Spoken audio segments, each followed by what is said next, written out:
দেখুন, আজকে ধন্যবাদ আজকে শোতে আমাকে আমন্ত্রণ জানানোর জন্য, এবং একই সাথে আমার সাথে যারা সহ আলোচক আছেন তাদেরকেও শুভেচ্ছা জানাচ্ছি, দর্শক শ্রোতাদেরকেও আমি শুভেচ্ছা জানাচ্ছি। তো আমি একটু যে প্রসঙ্গ আপনি আমাকে বলেছেন সেটার ব্যাপারে বলতে চাই।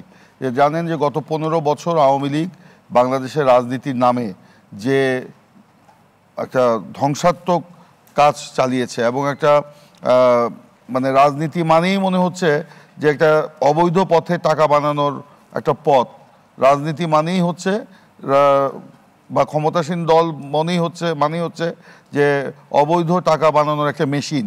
তো এরকম একটা ধারণা কিন্তু প্রতিষ্ঠিত করেছে, টাকা এদেশে উৎপাদিত হয়েছে।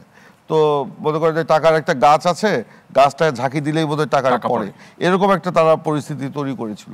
তো সেই রাজনীতির বা সেই যে ধারণাটা, এটা সংক্রমিত হয়েছে, আমি অস্বীকার করব না, বিভিন্ন জায়গায় এটা সংক্রমিত হয়েছে, কিন্তু সেটার পরিমাণটা কি যেভাবে বলা হচ্ছে বিএনপির বিরুদ্ধে সেইভাবে কিন্তু না। যেমন আজকে একটা রিপোর্ট দেখেন, আপনি বিরুদ্ধে নিচ্ছেন কেন? এটা বাংলাদেশের রাজনৈতিক বাস্তবতা যেভাবে বলা হচ্ছে ব্যাপকভাবেই বলা হচ্ছে, যেটা যেমন আজকে দেখলাম যে পটুয়াখালী শহরে, এইমাত্র আমি এখানে বসেই আমি একটা নিউজ দেখলাম, পটুয়াখালী শহরে লেকপাড়ে ছিনতাই করতে গিয়ে জনগণের পিটুনি খেয়ে ছাত্রদল পরিচয় দিয়ে পালিয়ে গেছেন তারিকুল ইসলাম রাহাত নামে ছাত্রলীগের এক কর্মী।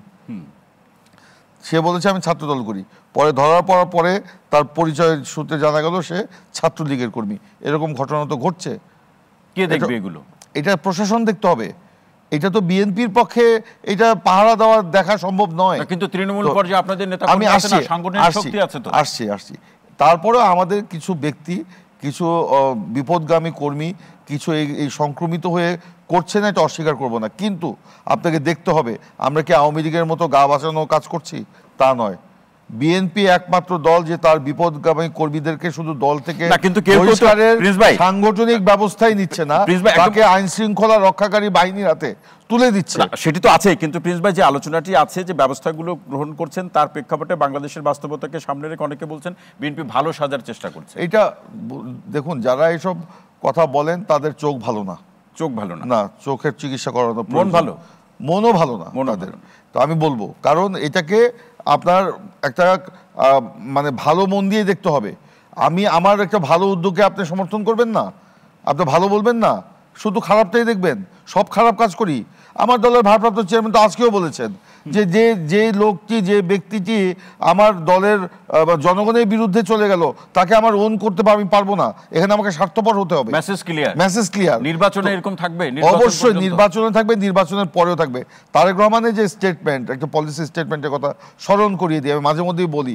তিনি বলেছেন 5ই আগস্টের যে পরিবর্তন, এটা শুধুমাত্র ক্ষমতার হাতবদল হিসেবে আমরা দেখতে চাই না, এটাকে রাজনীতির পরিবর্তন এবং রাষ্ট্রের পরিবর্তনে আমরা পরিণত করতে চাই। এই জন্যই তিনি আজকে এই যে রাজনীতির যে সংস্কার, সেই সংস্কার নিয়ে কিন্তু আজকে তিনি তৎপর। 31 দফা নিয়ে তিনি তৎপর, এবং আমাদেরকে প্রশিক্ষিত করে তুলছেন। নিজে সেই প্রশিক্ষণ কর্মশালায় নিজে শিক্ষকের ভূমিকায় তিনি অবতীর্ণ হয়েছেন। আজকে প্রিন্স ভাই এ পর্যায়ে, আচ্ছা, অসংখ্য ধন্যবাদ।